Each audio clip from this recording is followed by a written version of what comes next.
تحرير المعمل الجنائي وصل يا فندم. طمني. بفتح الحرز وجد بداخله راس ادمي مقطوعه من نصف العنق بآلة حاده، وبأخذ عينات من الدم وجدت تحتوي على اثار المورفين ووجدت خارجه. المهم يعني الراس اللي عندنا تبع باقي اجزاء الجثه اللي احنا لقيناها؟ التقرير بيقول نفس المواصفات وعينه الدم كمان يا باشا. ودي جثه مين ومين القاتل؟ اكيد واحده ست يا فندم. اشمعنى؟ يا فندم دي القضيه رقم 18 بنفس المواصفات، راجل ومتعبي في اكياس زباله وفي الاخر بيطلع القاتل مراته. القاتل مراته؟ في حاجه يا فندم؟ تعالى يا فوزي تعالى. في يا سعاده الباشا؟ بص في العدسه كويس. شايف ايه؟ ايوه يا فندم، في اسم واحده ست. اعتقد سكينه ايه؟ عشماوي. لا يا فندم، سكينه العشماوي، وبعدين في مسافه كده ممسوحه وكلمه باشا. يمكن يا فندم المسافه ديت اسم الجد مثلا. لا اللي يسمي سكينه وعشماوي ما يبقاش باشا. مظبوط يا فندم. تفتكر يكون ايه؟ يبقى مكان يا باشا. مش فاهم. سبا باشا، مصطفى باشا. برافو عليك يا فوزي برافو. بكره الصبح تنزل على السجل المدني تعمل لي مسح لكل المناطق اللي في اخرها يا باشا لحد ما تعطف باسم سكينه العشماوي تعرف لي عنوانها. حاضر يا فندم.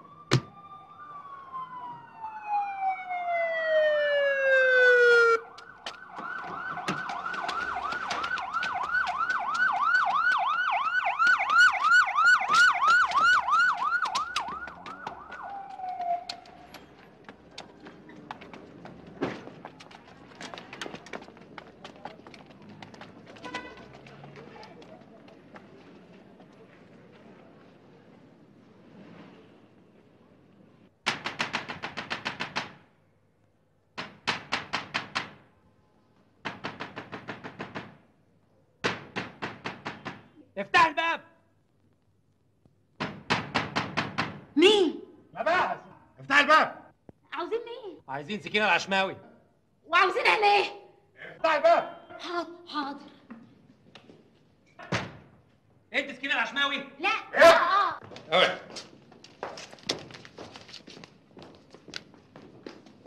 تعالي يا راجل، عايز تهربي؟ خش. خش يلا. حركي. انا مالك بتعملي كده ليه؟ ها عايز اروح اتولد عند السكر. هو فين؟ هنا. استنى عندي ايه؟ ادخل انت الاول يا فوزي. حاضر. طب هو اللي عايز يروح اتولد ولا انا اللي عند السكر. عند السكر.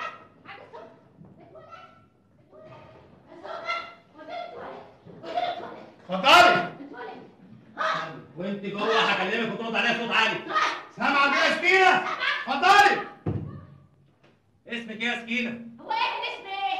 اسم سكينة. اسمك ايه بالكامل؟ رد على البيت. سكينة عشماوي والمحمدي. عشماوي ده الاسم ولا مانا؟ مش فاهمة. يعني عشماوي بتاعنا ولا؟ هو في عشماوي بتاعنا وبتاعكم؟ عشماوي ابويا. وابوكي ده بيشتغل ايه؟ فين تحت؟ في السنخانة. جزار يعني؟ لا طب البيطري الله يرحمه. يا سكينه سكينه سكينه؟ رد على يا سكينه. اكسر الباب. ايوه يا فندم بس اكسر الباب. عايز تهربي؟ عايز تهربي؟ تعالى معايا. عندي ربو مش قادرة اخد نفسي. يلا قدامي يلا. الشنطه دي بتاعتك؟ النضارة بتاعتي اصل انا نظري ضعيف. هي شغلانيه فين؟ هناك اهي جنب الزرع. انا هجيبها ولما هلبسها هشوف كويس. هشوف ريحتها وحشه قوي. بصي كويس. ايوه هي بتاعتي حتى مكتوب عليها السكينه العشماوي. اقبض عليك. ليه؟ من عايز وانا كده. اتحرك اتحرك يلا. ليه طيب؟ من اول انها بتاعتي مكتوب عليا ليه؟ انا مش هاخد عليا. ما مكتوب على كل حاجه عندي. انا كان عندي شنطه خلاص اتحرك. كان عندي السكر. لا ما كان 24 ساعه. اتحرك. 24 ساعه وانا ماشي. 24 ساعه معاكم.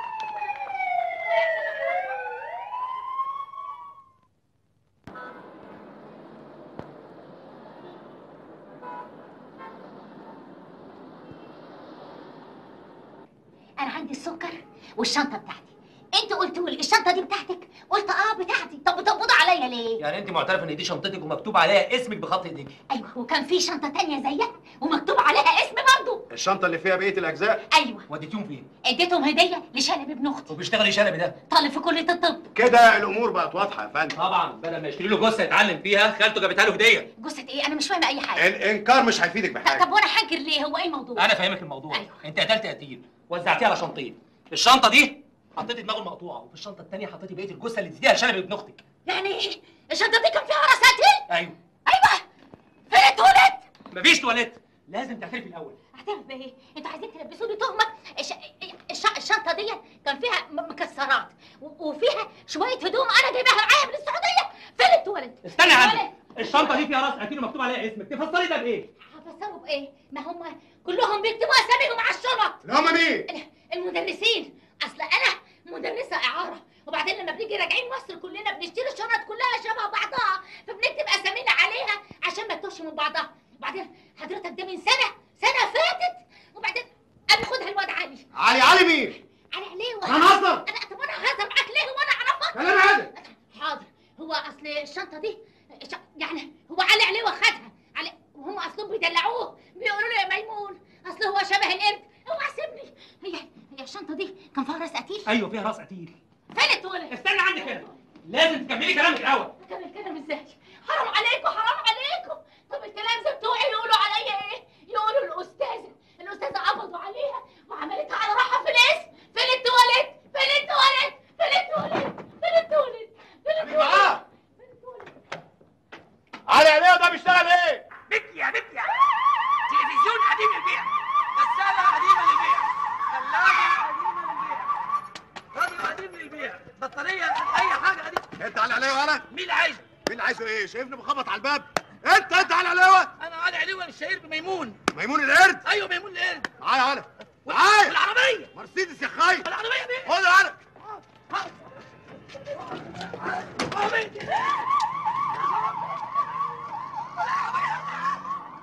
الشنطه بتاعتي لكن الاجيب بتاعي انا ما اعرفش الاجيب ده، ما شفتوش قبل كده. مرسومات تقوليش كده اللي هو كيف على وشك. يا باشا.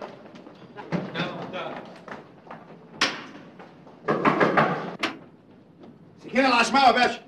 تعرف الست دي يا ميمون؟ ايوه سعد بيه، دي ست المدرسه. اطفي الزفت ده. ايوه هو ده اللي خد مني شنطتين. يا ست ما انا اديتك ثمنهم ومش شفتكيش من ساعتها. يا سعد البيه دي حكايه بقى لها اكتر من سنه. ايوه انت اشتريتهم مني، بس شوف بعد كده انت عملت بيهم ايه يا مجرم. يا سعد البيه انا بعتهم تاني يوم. بعتهم لمين؟ لصاحب محل المزادات اللي في طريق الحريه. تعرف مكانه؟ ايوه ليه اعرف مكانه؟ مش الباشا قال لك اطفي الزفت ده؟ عارف اهو قدامي. ولا ساعة البيت. انا يمكن احتاج تاني. أنا مفيش حاجة بشتريها أو أبيعها إلا لازم أدونها في الدفتر ده. دور كويس يا عم مرسي، احسن الشنطتين اللي انا اديتهم لك باين وراهم مصيبه. ما تتكلمش خالص. أهو البايع علي عليوة الشهير بميمون، شنطتين جلد أحمر، المبلغ 30 جنيه والتاريخ أهو. مين اشتراهم منك يا عم مرسي؟ اللي اشتراهم أهو الأستاذ محمود علوان. اخلص يالا. مين محمود علوان ده؟ أنا الحقيقة معرفوش يا بيه. طب عنوانه عندك؟ أكيد، وادي العنوان. ايوه ثانيه واحده. اتفضل يا باشا. اتحرك يا عسكري.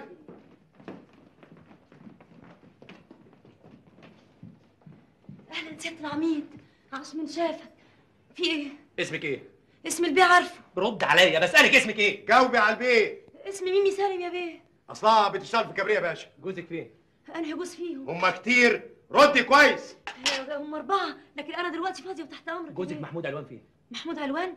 محمود دلوقتي مش جوزي، ما اعرفش عنه اي حاجه. مش دي شقته؟ كانت يا بيه، لكن انا اشتريتها منه بعد مسجل. من امتى يا ميمي؟ من حوالي سنه، تحب تشوف؟ بعدين تعرفي سكة محمود علوان؟ علمك يا بيه. اكيد برضه تعرفي ساكن فين، بيسهر فين. الكدب خيبه يا بيه، انا اسمع انه في آه! كينج مريوط.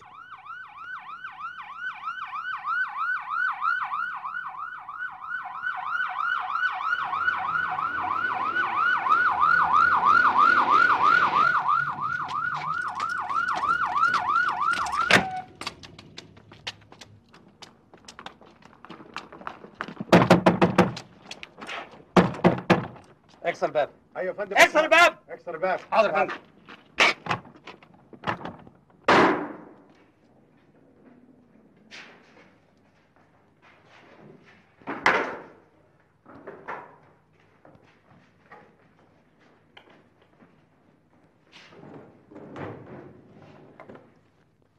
محمود علوان صحفي، محمود علوان منتج سينمائي، محمود علوان مدير مكتب رئيس الوزراء، محمود علوان رجل اعمال. هو ده محمود علوان، الباسبورات دي مزوره. اكيد دي تبقى مراته يا فندم. اكيد، افتح. تمام يا فندم. مجموع صور وتوكيل عام. توكيل عام رسمي، محمود علوان للسيدة سعاد عبد الرحمن حسن. التوكيل ده مزور. زي الباسبورتات. ايه ده؟ صورة زفاف؟ الله، ده راجل تاني. الست دي متجوزة 2 ولا ايه؟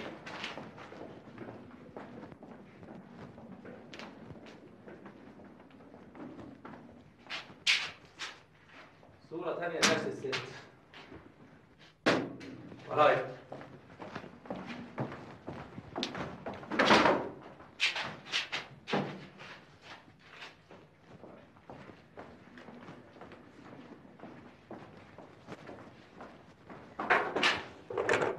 سكينه وساطور يا باشا.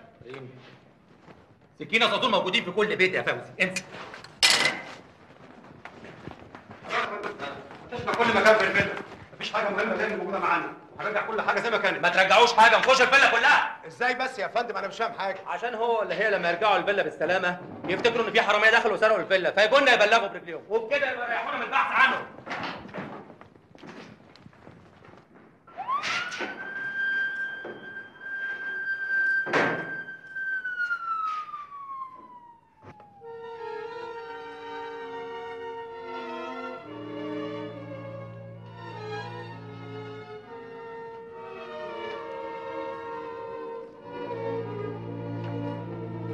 بص يا فندم. ايه يا فوزي في ايه؟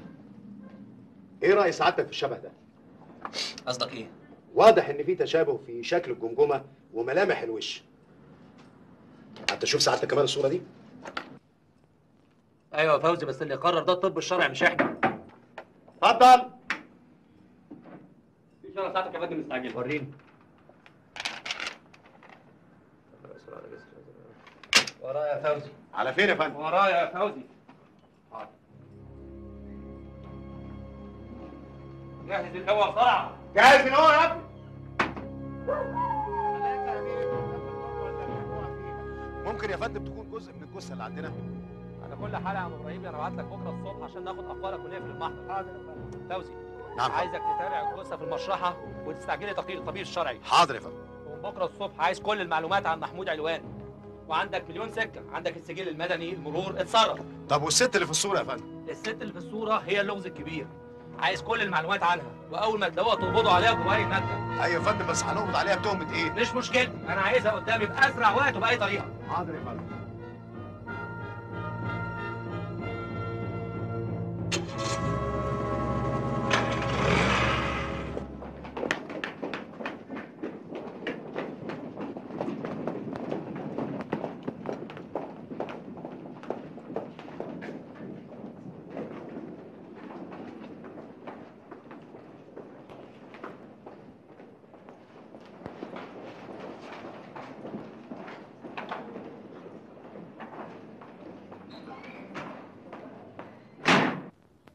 ادخل.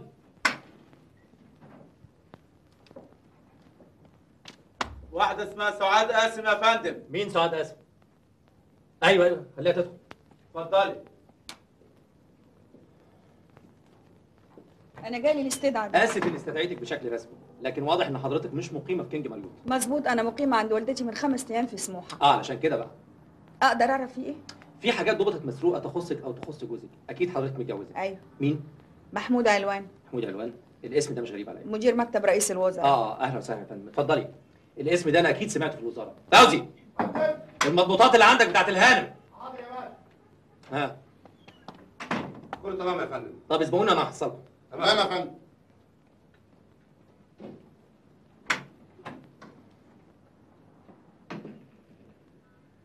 الشنطه دي تخصك او تخص محمود بيه؟ على كل حال افتحها يا فوزي، يمكن الهانم تعرف عليها.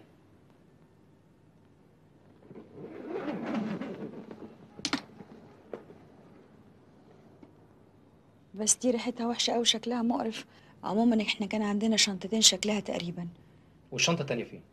شنطة إيه؟ حضرتك لسه قايله عندكم شنطتين زيها. ده محمود خدهم معاه وهو مسافر. هو مسافر؟ أيوه. فين؟ عند والدته في مصر. خساره. خسارة ليه؟ كان نفسي اتعرف بيه.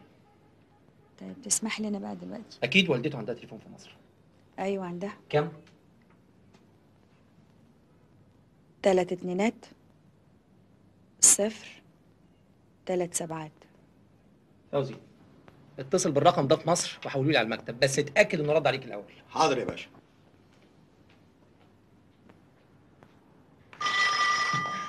ايه مين يعني اللي هيتخبط في نافوخه ويطلبني في تليفونه؟ هو حد بيسأل عليا؟ الو. الو، الست ام محمود؟ ايوه انا منيره. مين؟ اتفضلي المكالمه. ألو؟ الو. انت مين؟ أنا سعاد يا نينا. نينة ايه ونينة ايه؟ سعاد مين؟ سعاد مرات محمود. محمود مين؟ محمود ابنك. هو عندك؟ عايزيني ليه محمود؟ انا ماليش ابن اسمه محمود، خلاص استعوضت فيه ربنا. في ابني يقعد 1.5 سنة ما يسألش عن امه العيانة ولا يبعت لها حتى قرش ساغ من تمن الدواء اللي بتاخده. قلبي وربي غضبانين عليه ليوم القيامة. ما بترديش ليه؟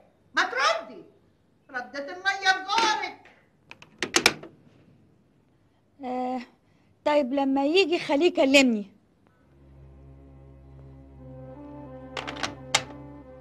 مش موجود مش كده؟ اسمح لي. محمود علوان ما راحش عند امه في مصر. راح فين؟ موجود عندنا في اسكندريه وانا عارف مكانه. تحب تشوفيه؟ اتفضلي معانا.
عايزة الحق القطر. مأمور رئيس الوزراء يا ست. ايوه عايزة الحق القطر. مأمور رئيس الوزراء يا ست.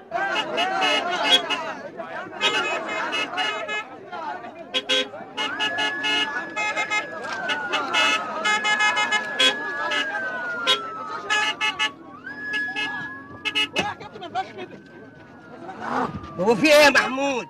والله يا البير بورسعيد كلها مقفله فلازم نرجع. ليه؟ رئيس الوزراء جاي، كنت عايز اسلم عليه بس مفيش وقت. رئيس الوزراء؟ رئيس الوزراء.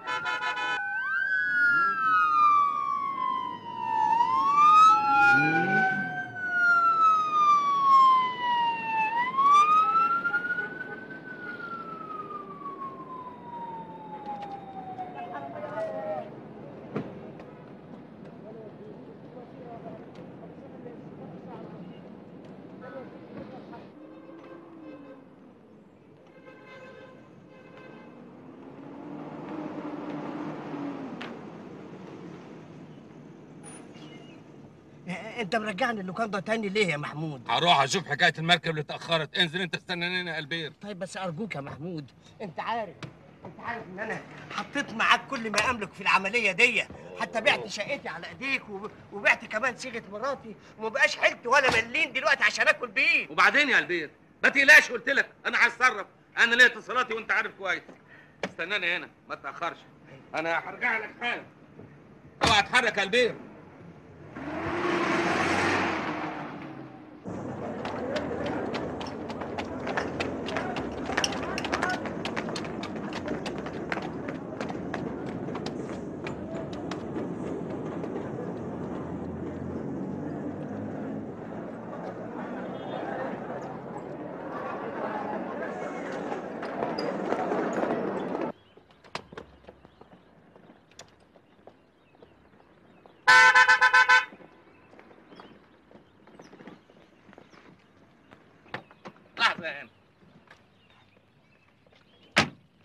أنا محمود علوان مدير مكتب السيد رئيس الوزراء.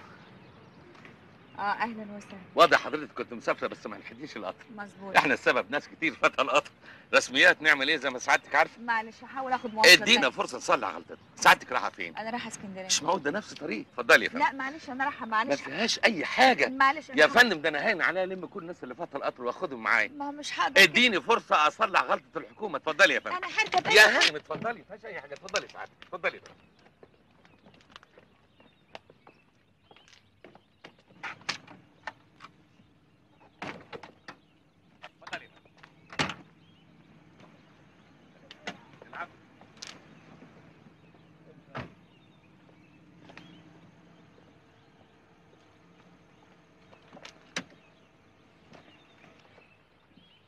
أنا إذنك يا فندم.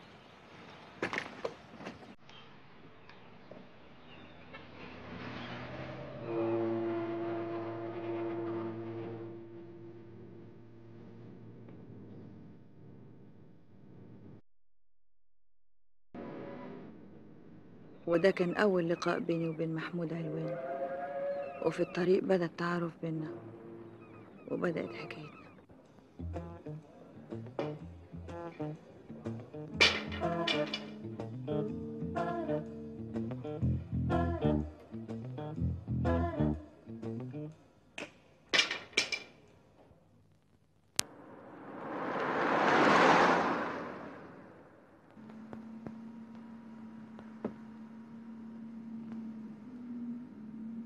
حضرتك ماشي كده على فين؟ طريق القنال. أولا الطريق سهل، ثانيا الجمارك ولا حاجة، ما احنا برضه لينا شوية امتيازات.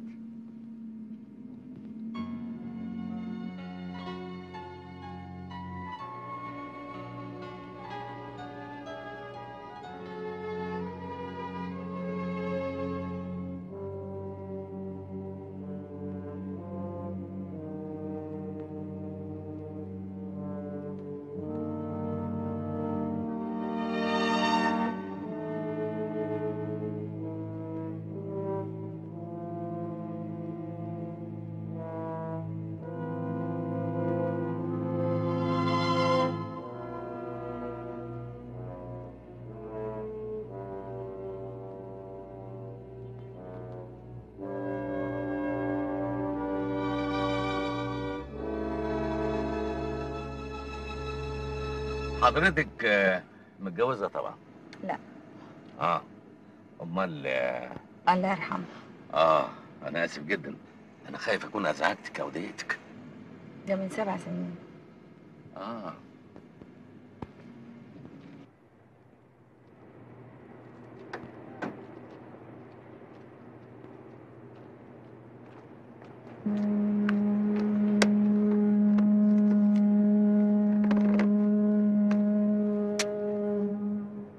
اتفضلي.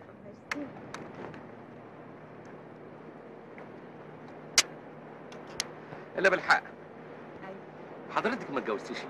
فضلت اتفرغ لتربيه بنتي مديحه. بنتك؟ 14 سنه دلوقتي. ما شاء الله، مش باين عليكي خالص. تعرفي انها نفس حكايتي. مرحومه مراتي ماتت من 5 سنين، بس انا بقى ما عنديش اولاد. الله، طب ليه ما اتجوزتش؟ ما اتجوزتش لاني ما لقيتش الانسان اللي انا احس ناحيتها بحب حقيقي.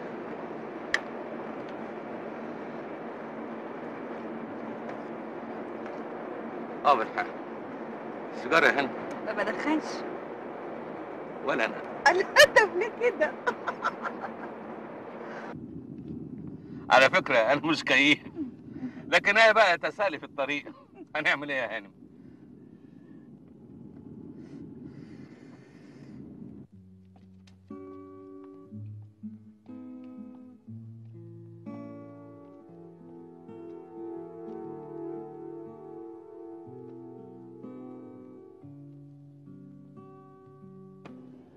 الحمد لله على السلامة يا مدام سعاد. الله يسلمك. أنت ساكنة فين؟ أنا ساكنة في زيزينيا، بس هتنزلني بعيد عن البيت بشوية وأكمل أنا بتاكسي عشان كلام الناس. عندك حق.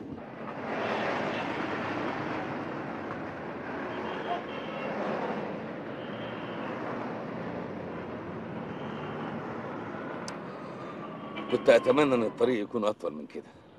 مدام سعاد اتفضلي. ده الكارت بتاعي. أيوة. أي خدمة أنا تحت أمرك. أو على الأقل يا ستي أسمع صوتك. بس هنا مفيش نمرة تليفون لأنها سرية. أنت عارفة شغلتي حساسة شوية. أيوة. لو ما فيهاش مضايقة يعني لو سمحتي لي أنا هكلمك. بس أنا ما معيش كروتة. لا يا فندم دي سهلة أوي. اتفضلي.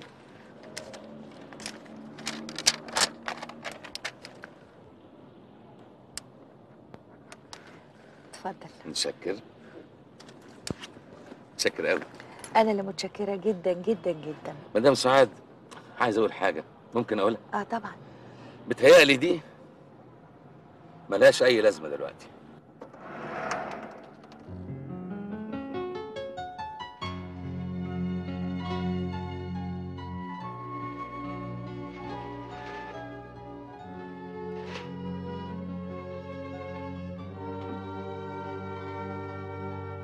سعاد. نعم يا ماما. تعالي يا روح ماما.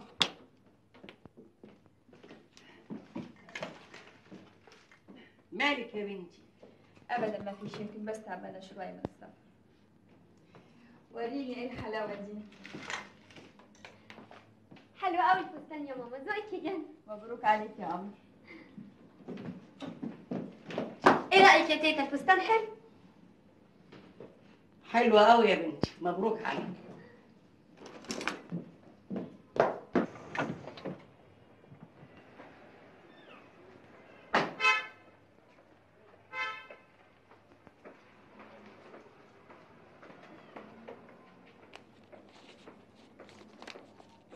مساء الخير يا محمد. مساء الخير يا فندم. امال عماد نصحي فين؟ لا مش موجود يا فندم. طب قول له محمود بيه علوان خلص موضوع بورسعيد. بحسن حظ رئيس الوزراء كان هناك، ساعدنا قوي قوي قوي. الحمد لله. قول له هحتاج استلف منه العربيه الاسبوع الجاي. باذن الله. خد المفاتيح. شكرا. شكرا. مع السلامه.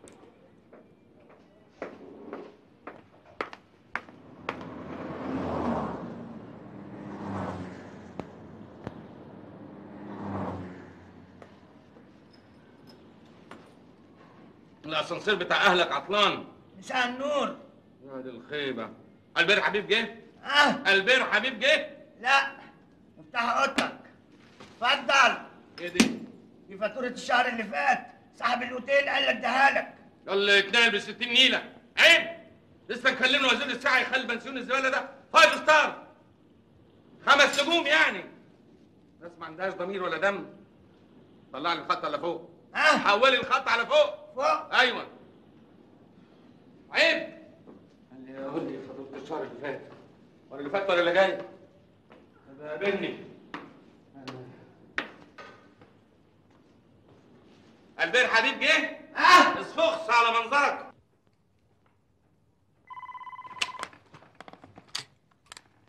الو مين؟ انا يا روحي. لسه واصل من مصر دلوقتي. انا حتى لسه ما قلعتش هدومي. قلت اول حاجه اعملها اني اسمع صوتك. وحشتيني. وانت كمان وحشتني. يا ما عندكيش فكره الكلمه دي ريحتني قد ايه. انت بتتكلم منين؟ من الفيلا بتاعتي في العجم. لو اعرف اني كنت هقابلك والله ما كنت بعتها. طب ممكن تخليك معايا دقيقة واحدة؟ ما تقفلش. معاك يا روحي. الواحد ما صدق دخل في مود النحنحه.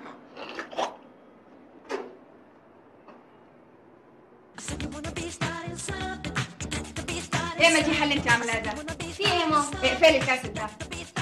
انت مش عارفه ان تيتا بتحب تريح الظهر شويه؟ وبعدين شوفي مذاكرتك احسن.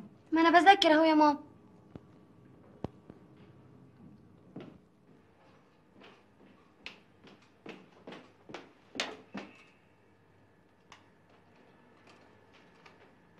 الو. ايوه يا حياتي. احنا كنا وصلنا لحد فين؟ كنا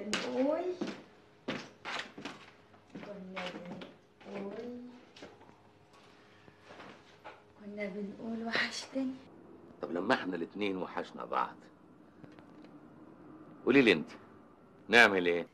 هنعمل ايه؟ لا ان كان عليا انا هجيلك دلوقتي حالا. ما تبقاش متهور. ايه بتضحكي؟ اصلي فجأة حسيت ان احنا عاملين زي المراهقين. عندك حق. انت كل حاجة فيك بتصرخ بالشباب والجمال. كفاية السنين الطويلة اللي راحت منك. معقول الجمال ده كله ينام 7 سنين مهما كان السبب؟ حرام. حرام عليكي نفسك. طب انا محتاج لك. محتاج اداعب الجمال لغاية ما يفوقلي. ساعتها نبتدي اسعد لحظات حياتنا.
ده جوزي هنا. جوزك؟ ايش؟ ازيك يا مين؟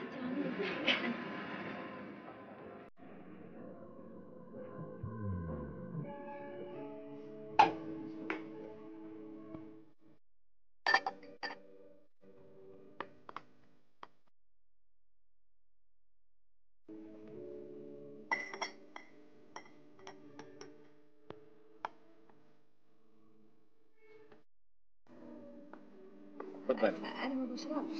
وانا كمان ما بشربش، بس قلت دي مناسبة سعيدة.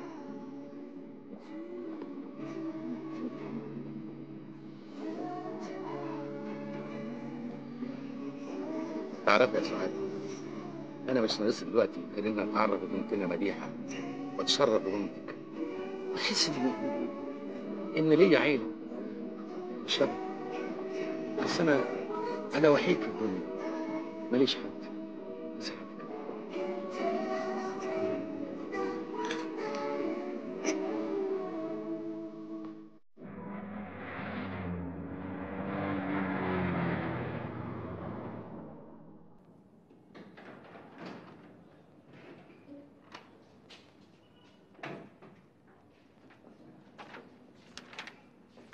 صباح الخير يا سعدون. صباح الخير يا أنت محمد. الأستاذ ألبير صحي؟ ها؟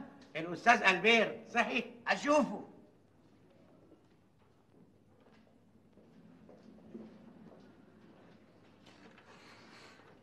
على فكرة هو هيغادر النهارده. هيروح فين؟ القطة محمد عندي. طيب خش له. اهلا يا استاذ محمد. أهلا ألبير بيه. ازيك؟ الحمد لله. اتفضل تعالى.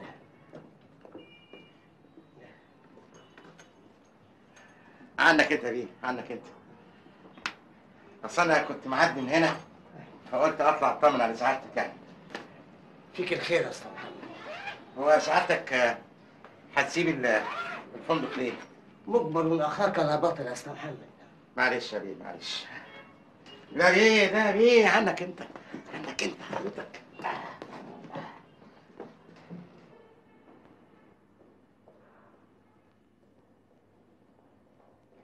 افتح الأوضة يا سعدون وأنا هفوت من وقت للتاني أسأل على محمود علوان. يا هلال مين هيدفع حساب أوضة محمود علوان اللي قافل عليها حاجته؟ انا عارف يا اخي، ده عاوزني كمان ادفع له حسابه. هدي نفسك يا سعادة البيه، هدي نفسك.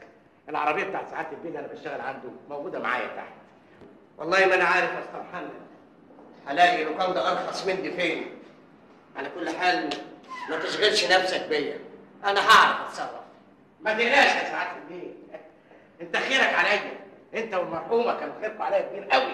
على العموم دي كانت عشرة عمر. يلا بينا بيه. اصيل يا استاذ محمد.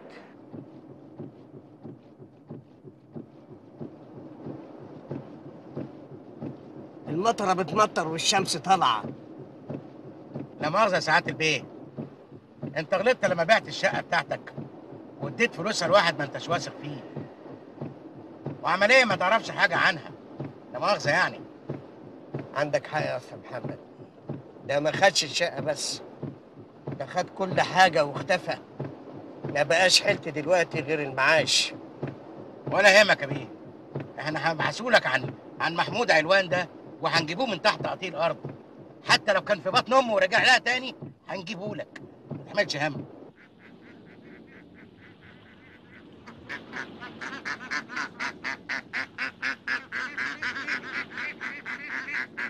انت موديني فين يا استاذ محمد؟ يا سعادتك ايه؟ انا عايز بس ارد جمايل سعادتك عليا انت والمرحومه، بس اللي ملكي مش من مقامك. تقصد ايه يا استاذ محمد؟ اتفضل يا بيه، تعال معايا بس. اتفضل اتفضل يا بيه. هي اوضه عشوائيه كده بس نظيفه يا سعاده البيه. انا كنت عايش فيها ايام ما كنت بشتغل سواق عند سعادتك. هنا؟ ايوه يا بيه. سعاده البيه بقى اللي انا بشتغل عنده اليومين دول عمل لي ايه؟ ابارتمان في الجنينه بتاعت الفيلا انا عايش فيها دلوقتي. ابارتمان؟ ايوه. يا بختك. والنبي والمسيح لو كنت انا اتسرعت وضايقتك سامحني. لا ابدا يا استاذ محمد، انا متشكر خالص. اتفضل وريني الاوضه. اتفضل. ده هتعجب سعادتك قوي يا بيه. اتفضل يا بيه. شوف يا سعادتك كلها زي ما سعادتك شايف بتطل على البحر. اتفضل يا بيه. اتفضل. اتفضل يا سعادتك. اتفضل يا بيه. كل طلباتك هتلاقيها سعادتك موجوده هنا، حتى الشاي والقهوه. وانا هبقى امر على سعادتك كل يوم والتاني واجيب لك كل طلباتك. شكرا يا استاذ محمد. بالاذن انا بقى سعاده البيه الحق البيه بتاعي. وبالنسبه لمحمود علوان هجيب لك خبره قريب. مع السلامه يا استاذ. الله يسلمك يا بيه.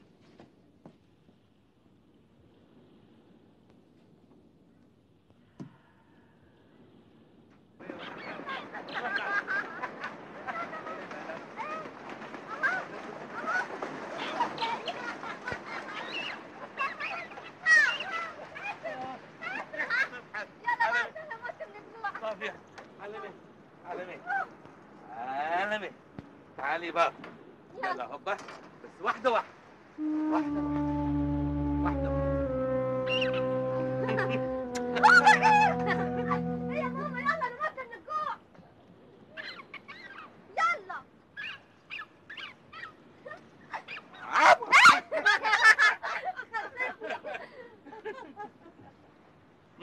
منينة، ايه يا حبيبي؟ طالب القرب منك في مديحة. ايه؟ مديحة؟ وامها يا ست كمان ما تزعليش، الاتنين ما بقتش قادرة استغنى عنهم. خضتني يا محمود، هما الاتنين كمان بيحبوك قوي. انا شايفه بقى سعاد مياله ليك، بس اسمع ده بيني وبينك. المهم رضاك انت عني يا نينا. انت يا حلوه. الله الله، ايه الحب ده كله؟ الله اكبر الله اكبر. الله الله الله. يلا السمك استوى يا حبايبي يلا.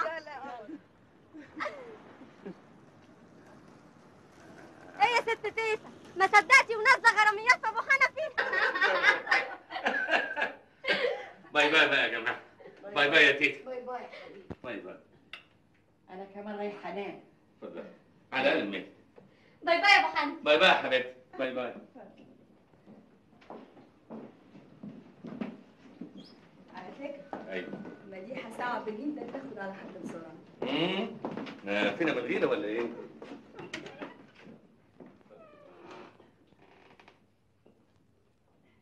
صباح الخير. وانت من اهل الخير. هتوحشيني قوي قوي قوي.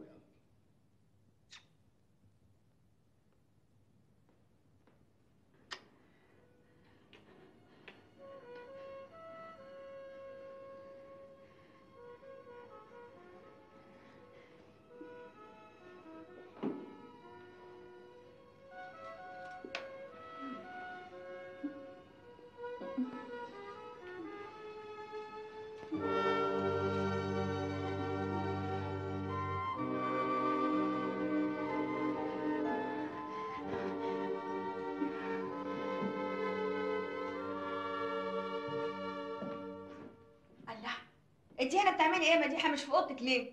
تعالي بس عشان عايزه اتكلم معاكي شويه.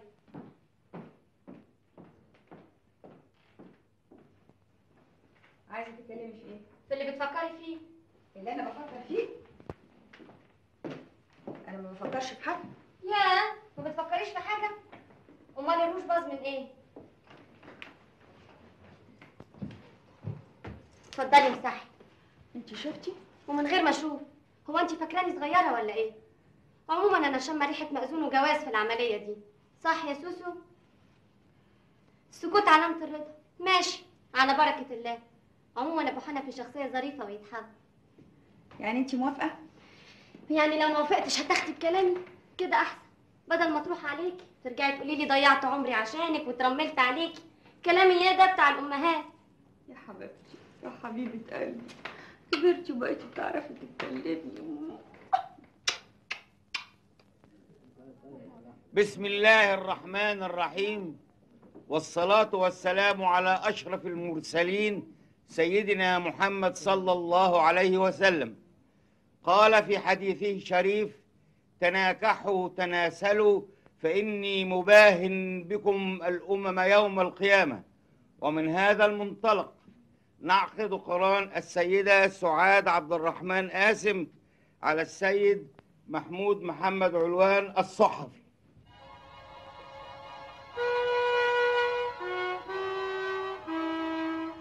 أنا فوجئت بإنه صحفي، وساعتها حسيت إني اتسرعت في الجواز قبل ما أعرف عنه كل حاجة، لكن أقنعني بعد كده إنه كان صحفي قبل ما يبقى مدير مكتب رئيس الوزراء. ألف ألف مبروك محمود بيه. بارك الله فيك. مبروك سعاد هانم. الله يبارك. مبروك ألف يا بلد. ألف ألف ألف مبروك. ألف مبروك. ألف مبروك.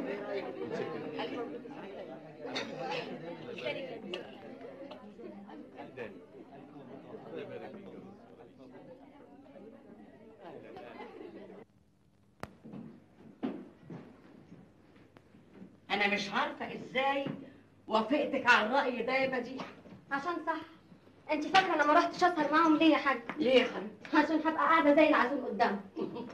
يا بنتي بتجيبي الكلام الكبير ده منين؟ نفس الوضع هنا، وجودنا معاهم في شقه واحده وهم في شهر العسل هيضايقهم، وبصراحه كمان انا هتضايق. وبعدين انا شلت صوره بابا من هنا عشان وجودها هيفكر ماما وينكد عليها، وهيضايق العريس الجديد كمان. الحي يبقى من الميت يا حاج. واذا جم ما لقوناش واتخضوا؟ ما تقلقيش، عامله حسابي وسايبه لهم ورقه فيها كل المعلومات، وحطها في مكان اكيد هيشوفوها فيه. حطها فين يا حبيبتي؟ على السرير يا حاجه. يلا بينا.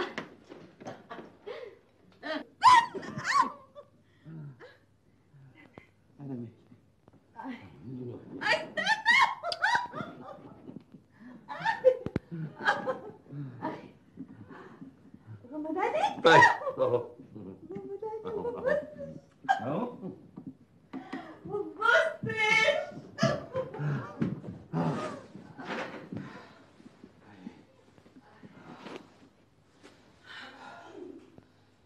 اديت حيل الله يهديك. عايزه تعوضي 7 سنين حرمان في 7 ايام يا مفتريه.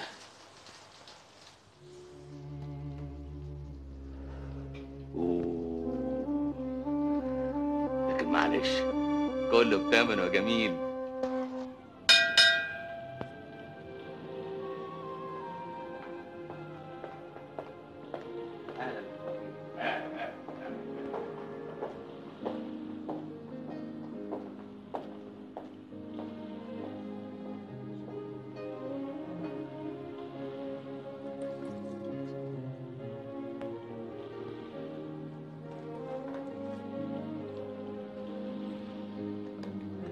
قبل اي حاجه انا عايز بيره ساقعه قوي قوي. ها يلا بقى. اوعى تقولي ما بشربش. انا احتفل بمناسبه حلوه جدا جدا جدا. مناسبة ايه؟ ده يا راجل ايه ده؟ توكيل رسمي عام مني ليكي بكل ممتلكاتك في البنوك وفي كل حاجه. ليكي حريه التصرف زي ما انت عايزه. خدي ايه لنفسك. ليه؟ الايد الرد عليها حكايه طويله قوي. خوفتني من الزمن، لكن هلخصها لك في كلمتين. مرات الله يرحمها ماتت في المستشفى. الفتره دي انا كنت في مهمه رسميه مع السيد رئيس الوزراء.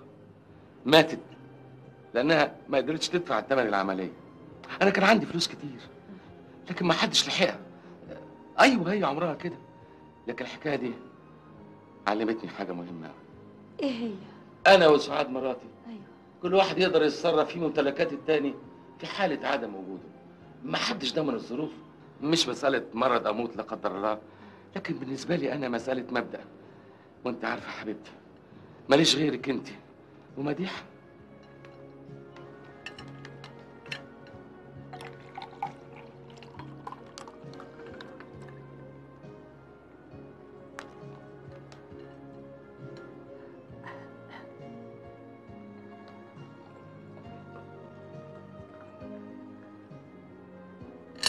وبعدين يا سعاد مش الزام عليكي تعملي لي توكيل انت اخرى، لا بالعكس انت حره تماما، وان كنت شايف ان ده الاصح.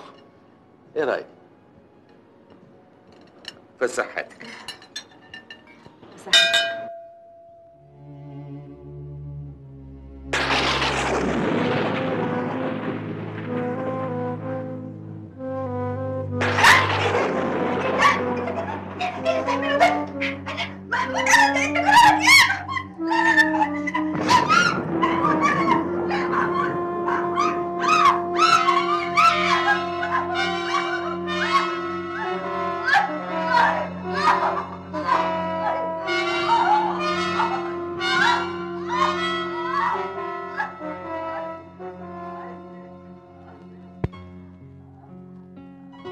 بدأت شخصيته الحقيقية تظهر. إنسان مش طبيعي، بيميل للعنف والشذوذ. اتضايقت منه، وبعض الأحيان كرهته وكرهت معاشرته، لكن للأسف في النهاية كان دايما بيضحك عليا بأساليب مختلفة وأصدقه. يا تيتا، تيتا. ايوه يا مديحة. ايه يا تيتا حكاية العروسة بتاعتنا؟ بقالها كتير نايمة في العسل، هما مش بيقولوا شهر بس؟ ما هو الشهر لسه ما غداش يا حبيبتي، وبعدين هي بتكلمك في التليفون كل يوم يا مديحة. تليفون ايه يا تيتا؟ حضن الأم حاجة تانية، أنا مش عارفة ايه أمهات الأيام دي، انتوا كنتوا كده زمان؟ زمان؟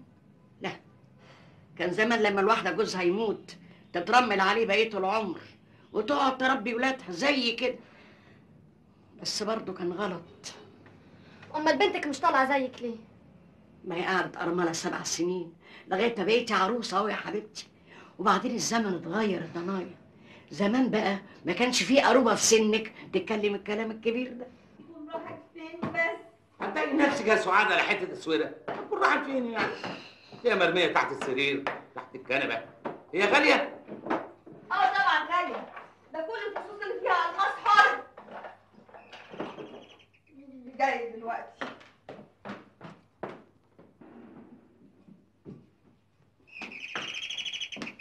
ايوه مين اللي هيجينا دلوقتي؟ ما انا رايحه اشوف مين. لو حد سال عليا قولي مسافر. ليه؟ وقالي ليه؟ بعدين اشرحك. قولي مسافر شغل في مصر.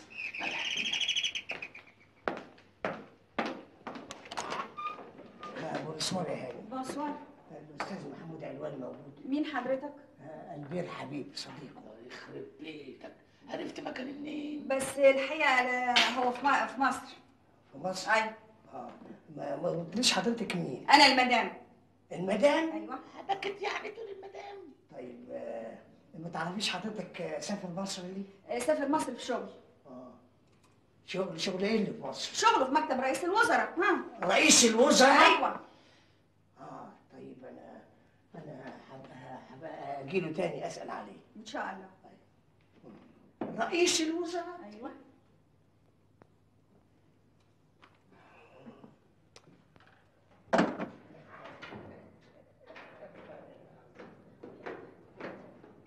رئيس الوزراء؟ ده انت باين ضحك عليكي زي يا مدام. هو كان عايزك ليه؟ هكون عايزني ايه يعني؟ عايز واسطه. فاهم ان انا رئيس الوزراء في ايدي كل حاجه، لعلمك كل حاجه هنا هيبقى عايز خدمه. وانت بقى هتسافر مصر تشوف شغلك امتى؟ طبعا زمان مقلبين عليا الدنيا هناك. بس يا حبيبتي عايزك لما انا اسافر تسيب البيت هنا وتقعدي عند امك. ليه؟ كل شويه حد يقرفك، اللي عايز واسطه اللي عايز مساعده، فانا منع من الحرج، مش عايز حد يعرف عنواني خالص. تعملي ايه؟ بدور على الاسوره. يا سعاد. سعاد. ايوه يا ماما. ايوه يا حبيبتي انا جيت اهو. جبت لي الدواء معاكي؟ ايوه حبيبتي جبتهولك. مالك يا حبيبتي مالك؟ مش عارفه يا بنتي، بقيت عصبيه قوي من دول، من قله النوم، ما بنامش يا سعاد. معلش يا حبيبتي، المنوم اهو.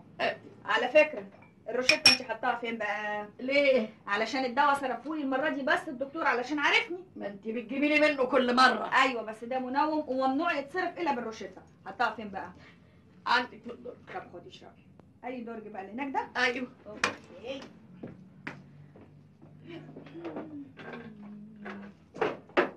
اكيد في واحده من دول.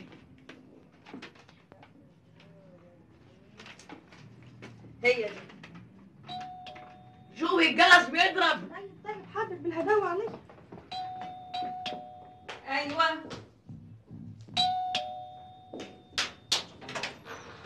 اهلا. القمر عمل ايه النهارده في المدرسه؟ زي كل يوم. وعلى فكره يا ماما المشوار من المدرسه لبيت تيتا بعيد قوي، يعني المفروض نرجع شقتنا بقى. طب ما انا قلت لك يا حبيبتي. وانا مش مقتنعه. بصي محمود مش عايز رجل كتير على البيت، لان كل واحد هيروح، اللي عايز واسطه واللي عايز شغلانه واللي طالب خدمه، فيروحوا ما يلاقوش حد موجود في البيت يمشوا. ايه رايك؟ ماشي، ولو اني برضه مش مقتنعه.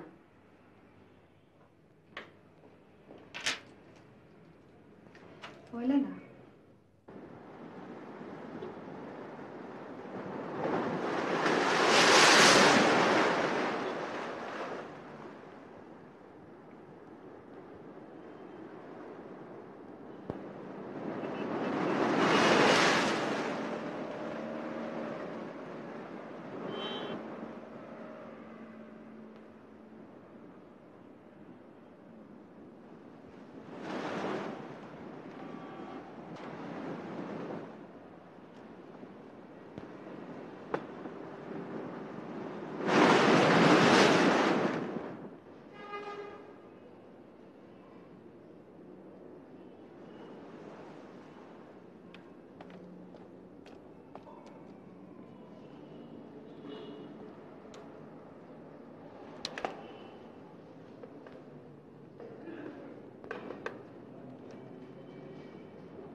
الو، من فضلك الاستاذ البير حبيب موجود؟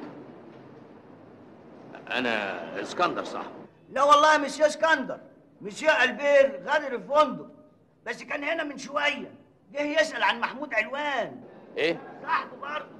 طب ما تعرفش نزل راح فين؟ متهيألي انه نزل يزور المرحومه مراته، اصل الثانويه بتاعتها النهارده. المقابر.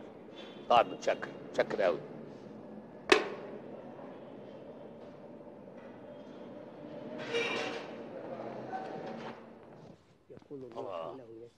لا ده ينفع قوي قوي مع عم البير ده. ايه ده؟ معقولة؟ معقولة حاجة بالروعة دي؟ حط فوق المقابر؟ طب والله حرام. خبزنا كفافنا أعطنا اليوم واغفر لنا ذنوبنا كما نغفر نحن أيضا للمذنبين إلينا ولا تدخلنا في تجربة لكن نجنا من الشرير بالمسيح يسوع ربنا لأن لك الملك والقوة والمجد إلى الأبد آمين. عليهم ولا الضالين. مين؟ محمود علوان؟ تعيش وتفتكر يا البير. ايوه بس انت كمان اياك تفتكر ان انت خدت الفلوس اللي حيلتي. محمود ايه؟ انا حرام عليك اللي انت بتعمله فيا ده، انا مش حمل البهدله. ومين ده اللي يقدر يبهدلك يا البير؟ انت. انا؟ ايوه ده ازاي؟ دوختني وراك. بالعكس ده انا بدور عليك في كل حته. سالت عليك في البنسيون قالوا لي مش موجود. انا بقى عارف الثانويه بتاعت المرحومه النهارده، قلت اكيد حلقاك هنا اشوفك ونقرا عليها سوا، خلف رحمه ونور تنزل عليها. متشكر قوي. متشكر قوي يا محمود. بس لازم تعرف ان انا خلاص بقى الحال ده بيا خالص. والله يومين سامعك يا البير. بس انت لقيت زوجه وشقه تتوه فيها، لكن انا انطردت من اللوكاندا. ياه؟ ليه؟ ما معيش فلوس. ازاي؟ معيش فلوس وعارف بنام فين دلوقتي؟ فين؟ في شقه، كان اوضه كده حتى كان بينام فيها السواق بتاعي. وعارف فين؟ فين؟ في خرابه، في قلعه عرابي. لا حول ولا قوه الا بالله. طب انت ليه ما قلتليش؟ اقول لك فين؟ وانا كنت عارف طريق بيتك. انا حتى لما قابلت مراتك قالت لي ان ده راح عند رئيس الوزراء. ايه حكايه رئيس الوزراء دي؟ لا حكايه ولا روايه. اصل انا اعرف واحد في السكرتاريه هناك. ايوه. قلت اوسطه في موضوع البضاعه بتاعت بورسعيد. دي وليه متخلفه. البير. ايوه. انا خايف يكون اتنصب علينا في موضوع البضاعه دي. لا اسمع يا محمود. ايه؟ انا فلوسي لازم ترجع على داير مليين. انا لا بتاع شركه ولا بتاع تجاره. من عينيا من عينيا وانا هتاخر عليك. استنى. والله انت ابن حلال. خد دي فك نفسك بيها لغايه ما ادبر لك فلوسك. ايه دي؟ دي اسوره غاليه قوي. دي بتاعت امي، كانت مديها لي عشان مراتي. بعد اللي سمعته قلت لا بقى البير اولى. لا انا ما اخدهاش. خد يا راجل. ما اخدهاش. لا النبي ما هي راجعه. اهي في جيبك اهي. لا وعايزك بقى ايه تروق بالك، لا تدور عليا ولا تجيلي. فلوسك هتجيلك لغايه عندك. اطمن. خدني معاك يا البير.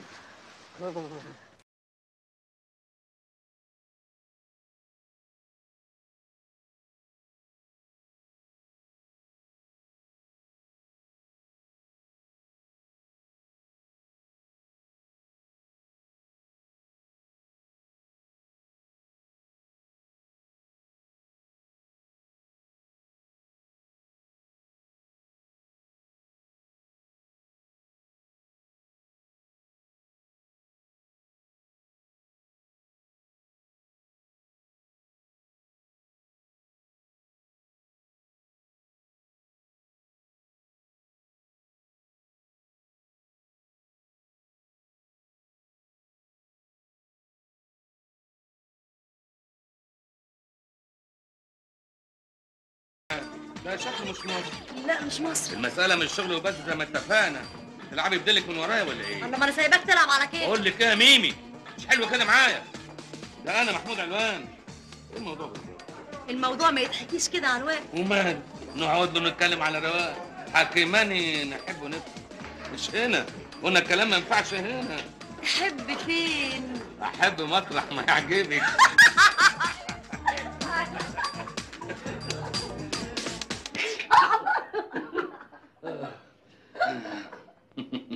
وحشتني قوي قلة أدبك دي. قلة أدبنا كلنا بعيد عنك.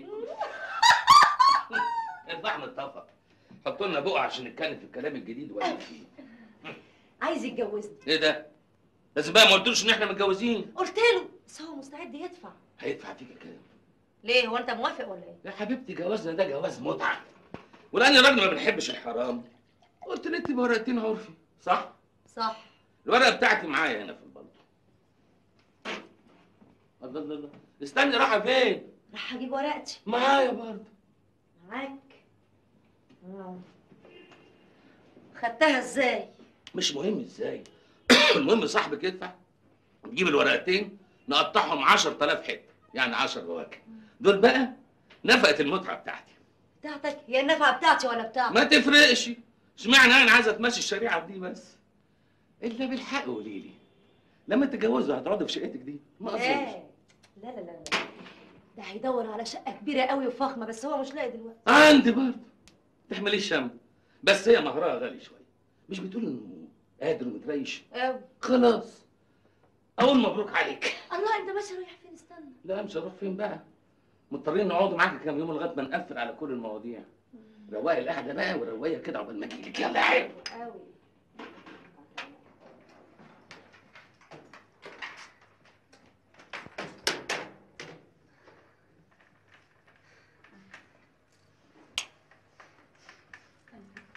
يمكن انكل محمود جه وحطت المفتاح من جوه. ليه؟ المفتاح ما بيدخلش خالص. ايه ده؟ هو المفتاح. يا ابو حنف،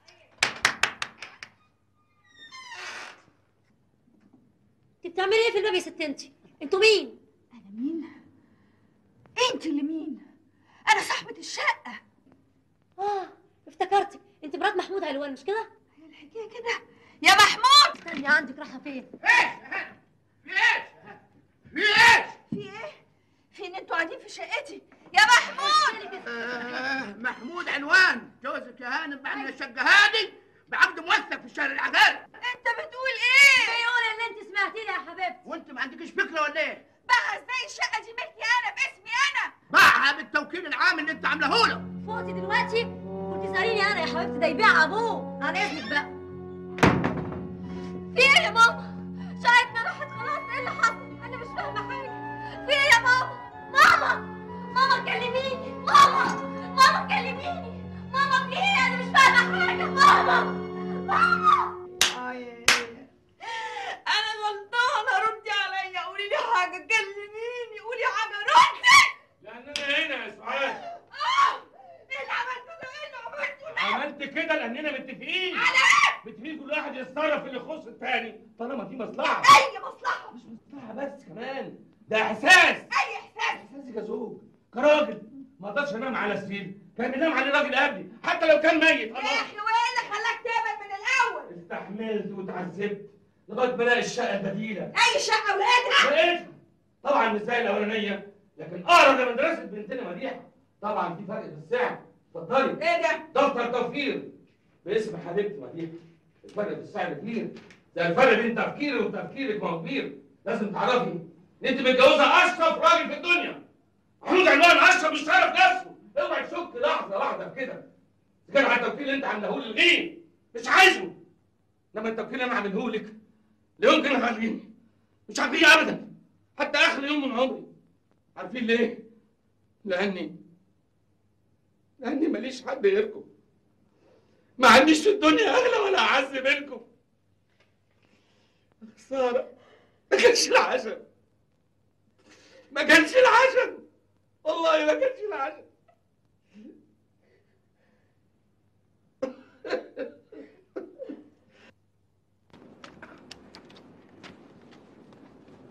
البير يا البير، تعالى يا جلال، انا هنا. تعالى. ايه يا راجل الكلام اللي انت قلت لي عليه في التليفون ده؟ اقعد بس اقعد. اللي قلت لك عليه هو اللي حصل. طب ما سالتنيش ليه؟ ما خدتش رايي ليه؟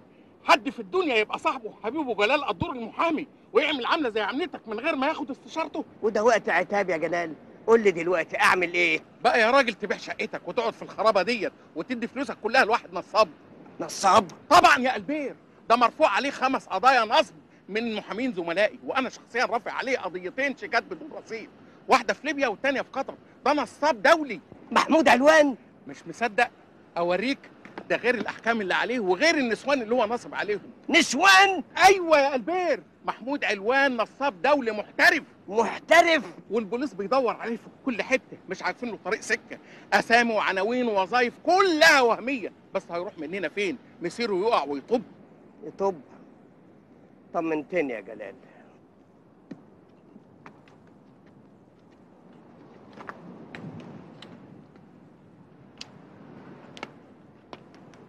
البير نصاب ونسوان.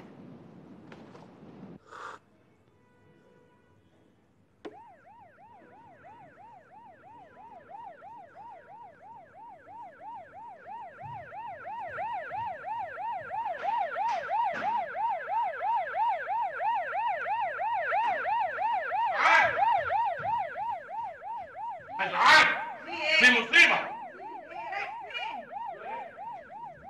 راح في داهية. لو سأل عمي يقول أنا مش هنا خالص. والله مين دول؟ ما تستمع.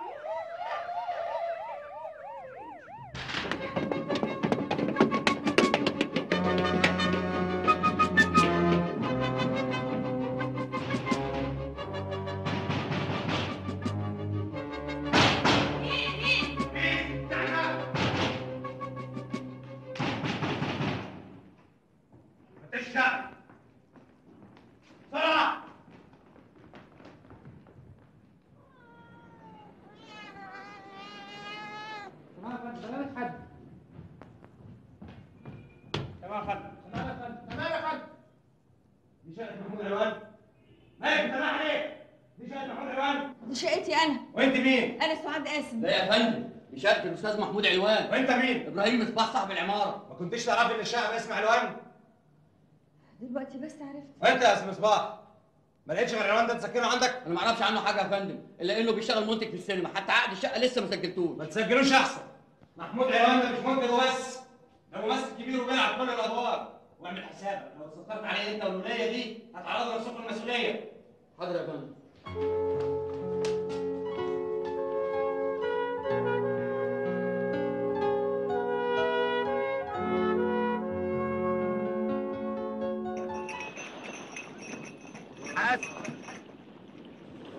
معلش يا اخويا، هجيب لك الاجره من جوه، اصل نزلت على انا وشي ده، انا حتى زي ما انت شايف كده حامي.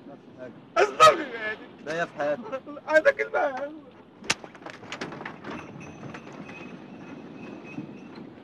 احسن يا استاذ البير. استاذ البير حبيبي. يا استاذ البير. مين؟ انا يا البير. مين اللي بينده؟ انت فين يا عمي؟ انا اهو. مين؟ عم البير. ايوه مين؟ انا. مين اللي بينده؟ انا يا البير. مين؟ البير حبيبي. محمود علوان. خش جوه دلوقتي وافهمك على كل حاجه. فهمني على ايه؟ اسمع كلامي بس. خش يا البير. حرام عليك. خش على كل حاجه يا ابني. فلوس. يلا يا البير. فلوس. يلا بس اسمع. فلوس. بس. فلوس. فضيح ما تعليش صوتك. خش يا البير. خش بلاش فضايح. تعال. وقررت اخد حذري منه واعمل احتياطاتي واعيد حساباتي من اول وجديد. الحساب اتقفل يا مدام سعاد ومفيش لك اي رصيد في البنك. ده ست السودا اتقفل ازاي؟ ده مليون جنيه. لا دول 1,240,000 جنيه كمان انسحبوا بتاريخ 24/11 بتوكيل عام منك للاستاذ محمود علوان. يا خرابي. وصورة التوكيل موجودة. بيتي يا خراب بيتي. صورة التوكيل اهي يا مدام سعاد. صورة التوكيل اعمل بيها ايه؟ مش انت اللي عاملاها؟ انا اللي عاملاها. انا اللي عاملاها. انا اللي عاملاها. خراب بيتي. خراب بيتي. يا خرابي.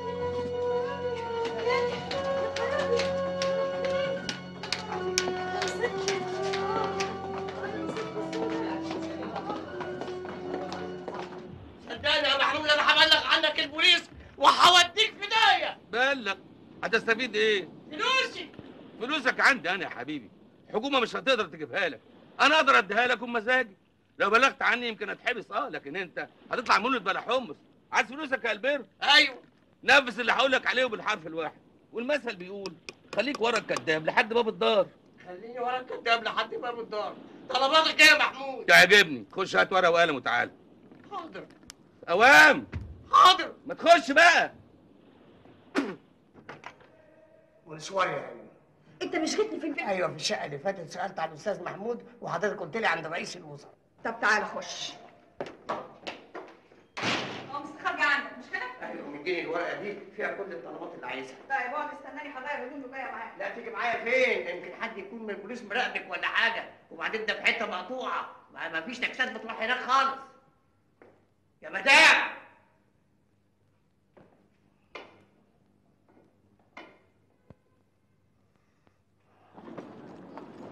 بس يا اسطى بس.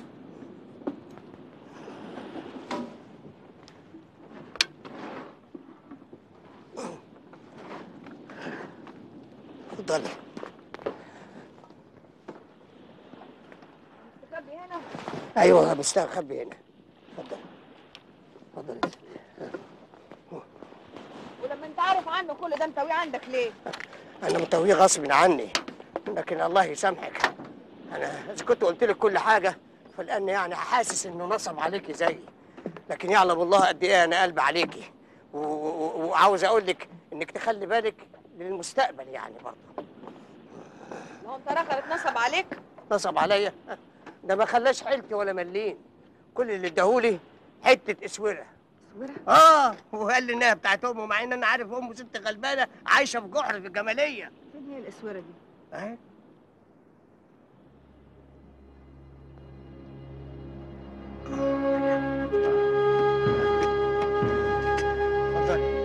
اتفضلي معايا.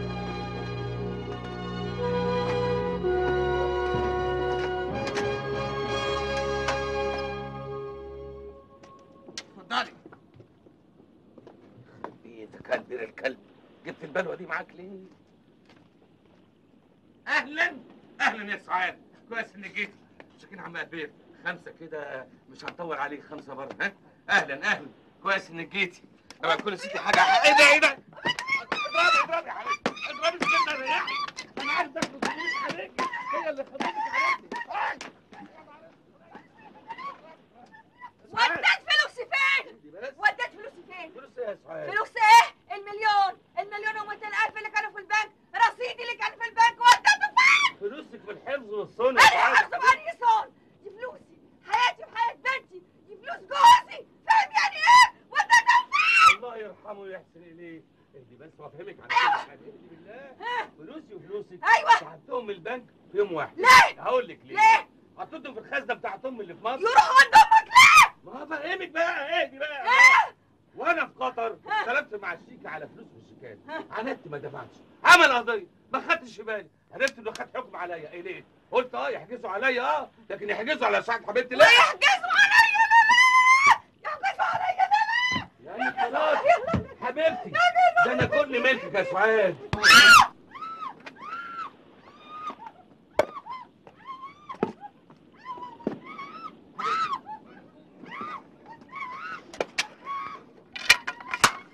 بيضربها الحيوان.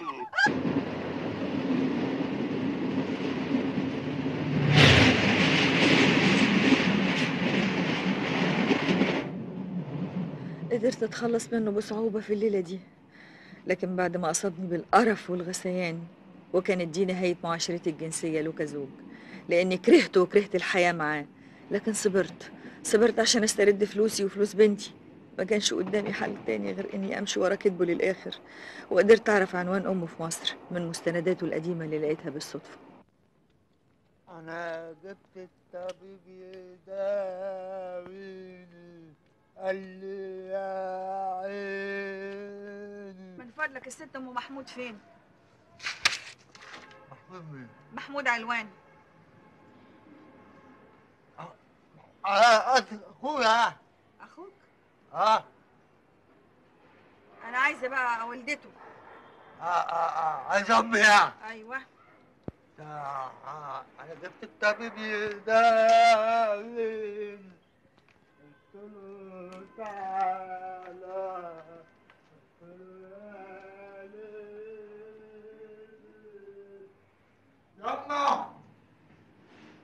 يما ايه؟ البنايه دي عايزاك. انت ام محمود؟ انتوا سيرته. انت مين؟ انا سعاد مراته، ما سمعتيش عني قبل كده؟ ما سمعتش ومش عايزه اسمع. اسمع منين؟ ده بقى اكتر من سنه لا جاني ولا سأل عني. هو بعت معاك فلوس؟ لا. طب انت معاك فلوس؟ لا. امال جايه ليه؟ انت نمره كام فيهم؟ مش فاهمه.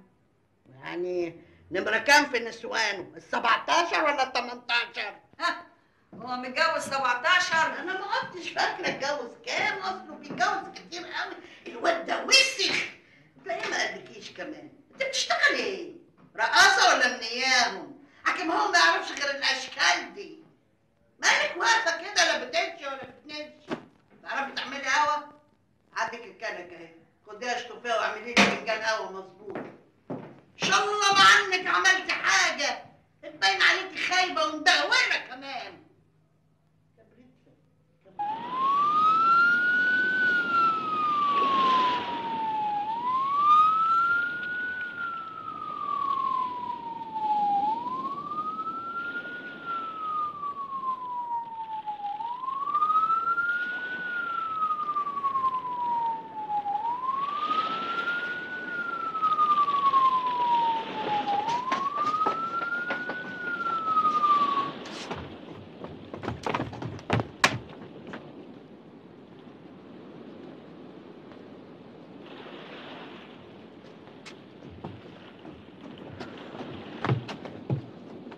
مفيش حد جوه. مفيش حد ازاي؟ ده انا سايبه هنا. هيكون راح فين؟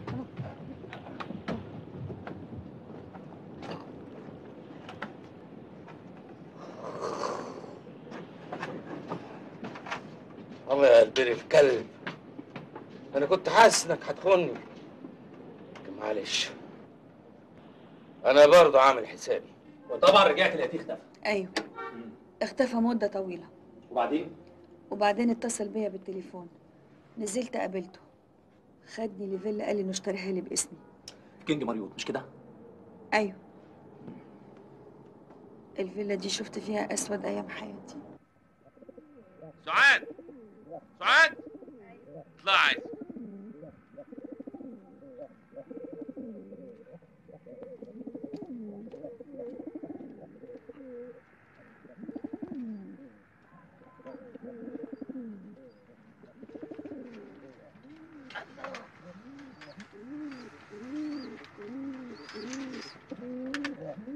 خد يا سعاد، خد يا حبيبتي، سمي واذبحي دي. لا انا ما بعرفش اذبح. انت مش بتحبي الحمام ولا تاكليه صاحي؟ انا اديتك الاذن، يلا. انا بحب اتفرج عليه بس، لكن ما اعرفش اذبح، ما اقدرش. امسك امال، خليكي مره جدعه بقى. وبعدين بقى. طب بص يا سعاد، بصي.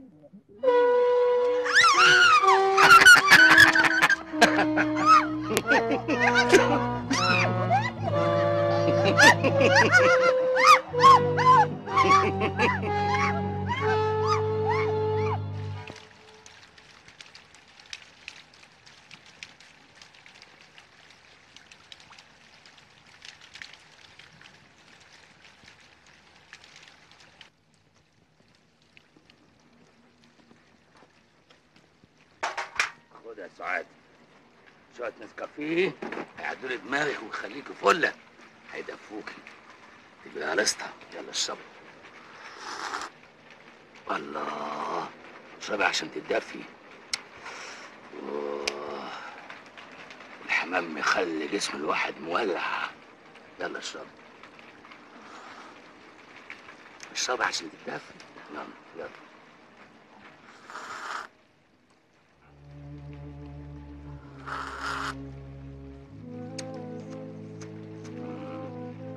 ايوه كده اشربي. ايه ده؟ نسكافيه.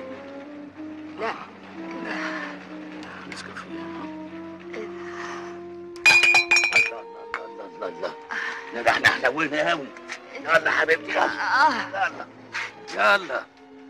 ده نسكافيه متمول مش اي كلام.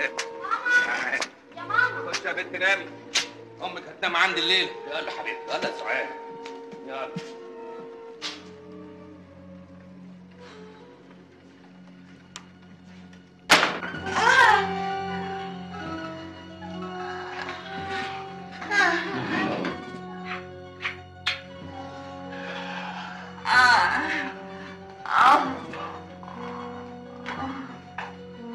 كنت حاسه بكل حاجه، حاسه بكل حاجه، لكن مش قادره اقاوم. زي ما يكون كابوس. ولما فقت عرفت اللي عمله فيا. عمل فيك ايه؟ قصدي حطلي مخدر في النسكافيه، الفالينيل اللي بجيبه لماما، سرقوا من شنطتي وحطوهولي. وليه يعمل كده؟ لاني كنت مانعه نفسي عنه. وضحي اجابتك. لاني كنت ممتنعه عن معاشرته جنسيا، لاني كرهته وكرهت الحياه معاه. وما ضربتيش طلاق ليه او بلغتي عنه، وخصوصا انك عارفه ان احنا بندور عليه وعايزينه؟ كنت صابره لما اخد فلوسي وفلوس بنتي. كان اخر امل عندي هو عقد ملكيه الفيلا اللي قال لي انه كتبه باسمي، بس كان مستني لما يسجله. كان خايف يخرج علشان البوليس. وفي يوم وانا بدور في الاوراق شفت عقد الفيلا، لقيته مش باسمي، باسمه هو. واجهتيه بالحقيقه؟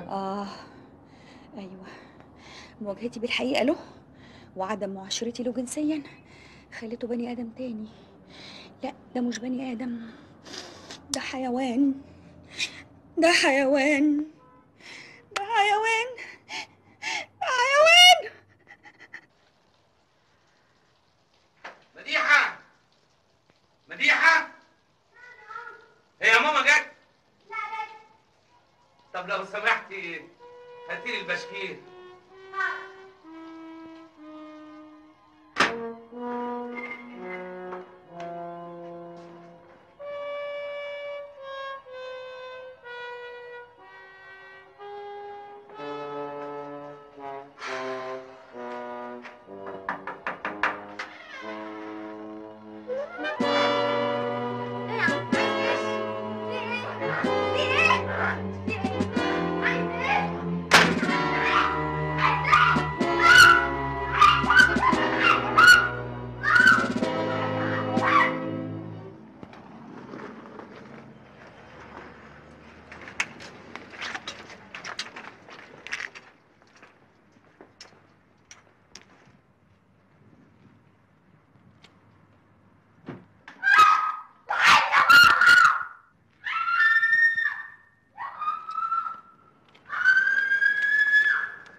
فعلا حيوان قذر. مش ممكن في انسان يرتكب كل المحرمات دي، مش ممكن.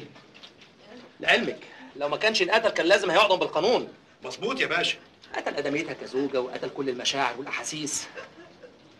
ده غير النصب والاحتيال ومحاوله الاغتصاب، كان لازم تقتليه. بس انا ما قتلتوش. امال تفتكر مين اللي له مصلحه في قتل؟ كل الناس بتكرهه، كل الناس اتأذت بس مش بالشكل اللي حصل معاكي، ورغم كده يوم ما شفتي اجزاء جثته في المشرحه اغمى عليكي. ايوه، لان ما اقدرش اشوف حمامه بتتذبح، ما اقدرش اشوف دم، ما اعرفش. بس احنا بقى عارفين كل حاجه. عارفين ايه؟ السكينه والساطور اللي قطعتي بيهم لا، عليهم بصمات وبقايا دم الطب الشرعي اثبت انها نفس فصيله دم محمود علوان. لا، الاكياس النيل اللي عبيتي فيه ما كنتش اقدر عليه. انت استعملت نفس الاسلوب. المخدر بتاع امك اللي سبب ايضا انه في الجثه. لا هو خدرك واغتصبك وانت خدرتيه وقتلتيه. لا، لو كنت نسيت نروح تاني المشرحه لا تشوف الطعنات بعينيك وتفتكر ازاي قتلتيه.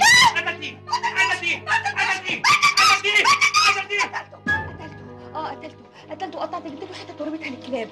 هو اللي علمني ازاي امسك السكينه، هو اللي علمني ازاي امسك السكينه وازاي تتصل الراس على الجسم، هو اللي علمني ازاي ينام الانسان بالمخدر ويعمل فيه اللي هو عايزه، هو اللي علمني الدم، هو اللي علمني الدم، هو اللي علمني الدم. عشان كده كان لازم اهدر دمه، كان لازم اهدر دمه. ولما وصلني للمكان ده كان خد مني كل حاجه، كان خد مني كل حاجه، ما فضليش غير الذل، غير الذل والكره والمهانه. كان لازم اقتله، كان لازم اقتله، كان لازم اقتله، كان لازم اقتله، كان لازم اقتله.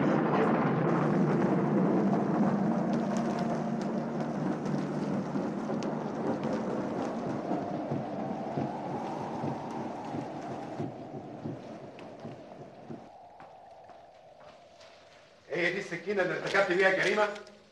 بص كويس. عايزك دلوقتي تمثلي ازاي نفذتي الجريمه وبالظبط. جوزك كان فين وقتها؟ كان على السرير في اوضه النوم. اتفضلي معانا. اتفضلي.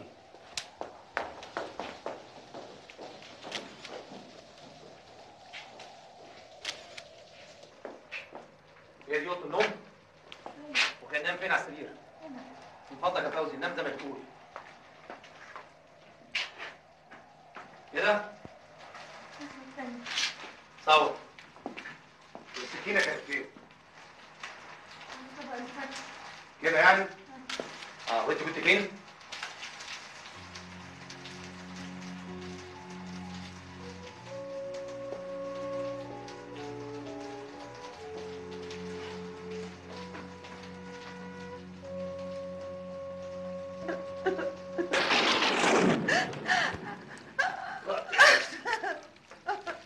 انا ايه اللي خلاني عملت كده؟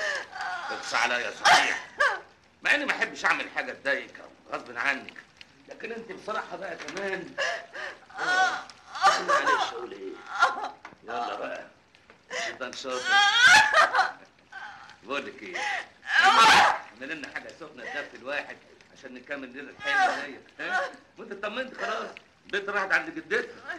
لو انت اللي عايزه كيسين حلوين يا جميل، هروح الحمام تجهز انت المطلوب. يلا.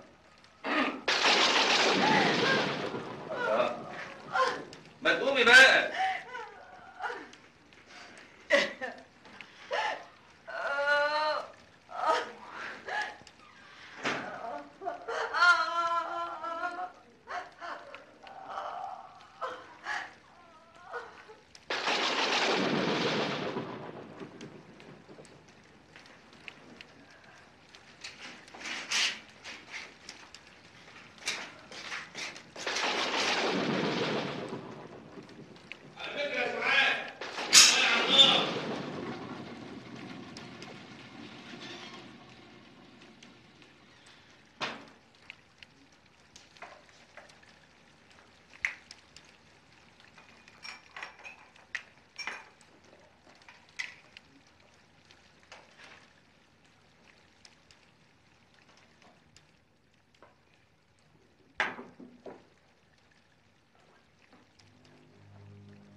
انت منين؟ ما عملتيش لنفسك يعني؟ لا مش عايزه. كل كل عشان هتبقى لي العسل. كل طب اشرب اشرب.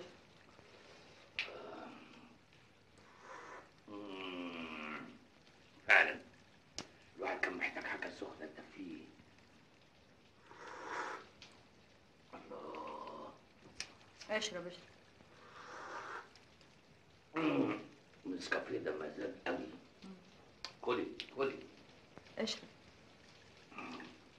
كلي.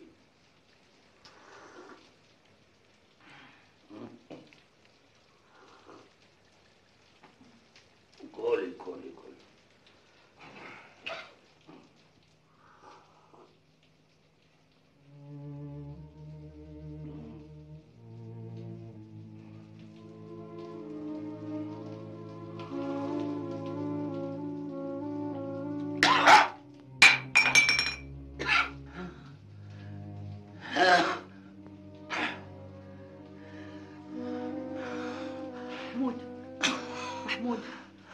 محمود يا مصيبتي لا يموت، ده نازل حطيت مناوم كتير يا محمود. محمود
اسماعيل يا بيه، كل زملائي المحامين جايين للدفاع عنها مجانا. مجانا. شكر قوي قوي. شكر.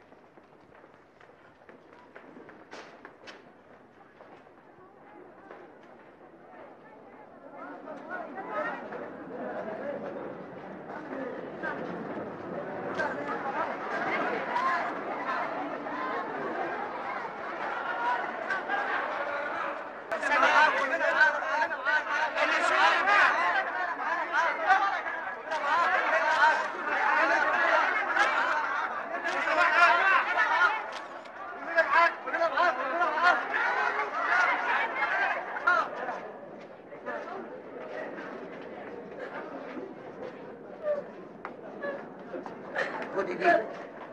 ايه دي؟ يلا يلا يلا.